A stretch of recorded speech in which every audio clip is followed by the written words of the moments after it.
Hey friends, this is Aaron Summers, and welcome to the Church Brain Podcast. Now each week we help church leaders navigate stress and transition with calm, practical leadership guidance for real ministry situations. Are you ready? Let's jump in. Now this week in the newsletter we explored how anxiety shapes church decisions during leadership transitions. Anxiety narrows perspective. Now, when people feel threatened, they shift from long-term thinking to short-term relief. What is going to make me feel better right now? So today I want to focus on something that's adjacent, but it's very critical. How can leaders protect the decision-making process even when anxiety is high? Because in anxious seasons, it's not just emotions at risk, it's leadership integrity and process clarity. When pressures rise in a church, there's a few predictable things that are going to happen. One, timelines are going to compress. Leaders are going to feel pressure to decide quickly. This happens a lot when anxiety is high. Again, remember, short-term relief. Let's make a decision. Let's do this. Let's make it feel better. Let's just make everybody feel better. And so we're quick to rush to decisions. The conversations shrink. Fewer voices get included in the meaningful decisions and discussion. Why? Well, more people is more time, and so we just need to make a decision quickly. We don't even need all the facts, just make a decision, right? Sometimes loud voices can dominate. Emotionally intense perspectives can carry a lot of weight. I served a church that the last voice tended to be what we did. And it's just because they were the loudest and the longest standing voice. Difficult topics can get postponed. This is another thing that happens when pressure rises. Let's avoid the tension. Let's just kick that can down the road. Now listen, none of that is malicious. They're not really intending for this to be a negative thing. In fact, most poor decisions are not made by bad people. They're made by good people trying to reduce the discomfort that they feel in this season of transition. But decisions that are made primarily to relieve anxiety, they tend to create new problems later. So if you're leading in a transitional season, one of many, you can go back to the first episode and discover which door of transition have you walked through. Episode 2, what fear am I feeling right now? But I want to give you 3 practices that are going to protect the decision-making integrity for you, for your leadership team, for your church, your council, your deacons, whoever. We need to protect this decision-making integrity. So number 1, the first way, protect time. Protect the time. If a decision is going to shape the church for years potentially, don't you think we need to allow an extra bit of time so we don't rush it? Don't allow one anxious month to rush a decision. Sometimes we call that making a knee-jerk reaction kind of decision. The sky is falling. We've had one bad month of giving, and so now the sky is falling. Let's retreat back into our hole. Let's freeze all spending. It's 1 month, guys. Settle down. It's going to be okay. Protect that time. Don't make that anxious decision. Urgency is often emotional more than it's strategic. Come on, Pastor, we're going to make this decision right now. Why? Tell me why. Tell me what you're feeling. Let's talk about that. Hey, can we get on the calendar in 3 days and talk about that? They want you to make a decision in 3 minutes. And let me tell you, rushing it is never going to be the right decision to make. You know, there's a commercial out right now by a car dealer, a car maker, and it's all about this crazy deal that they were able to get and the low price. And so they whisper that to somebody, and they immediately run out of their space and they go buy a car. Now, that seems fun, and it's kind of funny to think about, but do you realize that 6-year note he just got strapped with? Yeah, it's a great price, but that's a 6-year monthly payment you didn't think about. The same thing's happening when our people just want to rush to decisions.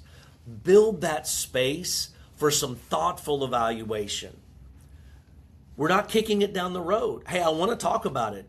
Let's discuss that. Let's have that conversation. Let's pray about that. Hey, can we go pray about that, and then we'll come back and talk about it? Now, we don't need, if a decision needs to be made, you need to make it. But what I find is so often this compression of time. We've got to fix it now. We've got to make it better now. We need to pause and make sure it's what God wants us to do, not just what the guy down the street wants us to do. All right, the second way that you can protect decision-making integrity is you need to protect the balanced input. You see, anxiety tends to amplify the loudest or the most fearful voices. How many times have we had somebody come into our office and say, Pastor, there's a bunch of people that are concerned about this. Now, they've come to me, and so I humbly come to you. No, come on now. How many people is it? Ask. How many people are you talking about? Oh, there's just a lot. Well, give me their names so we can have a conversation. I want to talk to them. Let's get them all in a room and let's have a conversation. You see, healthy leadership will intentionally include many perspectives. I've done this before, and you should too. That same person comes to me, oh, a bunch of people, a lot of people, quite a few people, a great number of people. Well, how about on Sunday afternoon at 3, you gather everybody together and let's have a conversation about it. And what I do is I'll also bring with me a couple of people as well that could help to balance this discussion. So it's not a me against them and a them against me, and it's not even a we, they, it's just balanced input. We need to have steady, thoughtful perspectives, even if they might not be the loudest and the most fearful, but we need to have them. So you need to protect this balanced input. If you're only hearing from one side, you're not hearing the whole story. You know, we might have heard this said. This was told to me when I was growing up and I was coming up in ministry. There's their story, and then the other story, and then there's the truth. Now think about that. There's what you think, there's what somebody else thinks, and then there's probably the real truth.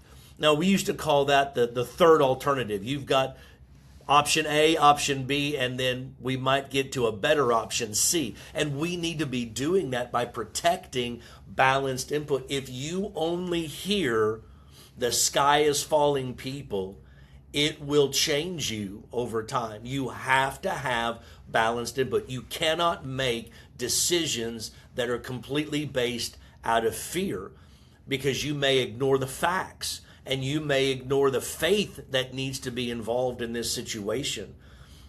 It's a triangle, really. If you want to know God's will, you need to get in the middle of the triangle between the points of the feelings that somebody has, the facts of the matter actually, and then the fear. We have people come in, oh, wow, it's awful, things are bad. Well, and the reality is they're not. Their Sunday school class had some people out, but there's another Sunday school class that had record attendance. What's the balance? Well, the third way that we can protect decision-making integrity is to protect mission clarity. Every major decision that's made in any transitional moment in your church should be filtered through this one question. How does this strengthen our mission long term? How does this help us fulfill the Great Commission in the way God has already wired and gifted us as a congregation. You see, if the primary motivation is simply to calm people down, it needs more discernment. And really, is calming people down, that immediate relief, exactly what we need? Well, it's not the whole thing. It doesn't hurt, but we need some discernment. Just because somebody has this great and wonderful idea doesn't mean it's the idea for the church. You've already got your prime directive. You've got your Great Commission. You understand what your mission is. You're attempting to fulfill your mission. Stay on mission. I've had to gently and kindly but firmly tell people over the years, we're not doing that. That is a distraction to the mission that we have. Now, leader, let me tell you, pastor, let me tell you, that's not easy, and you've got to have a high level of emotional intelligence in order to accomplish that. But you can. You've got to protect the mission clarity.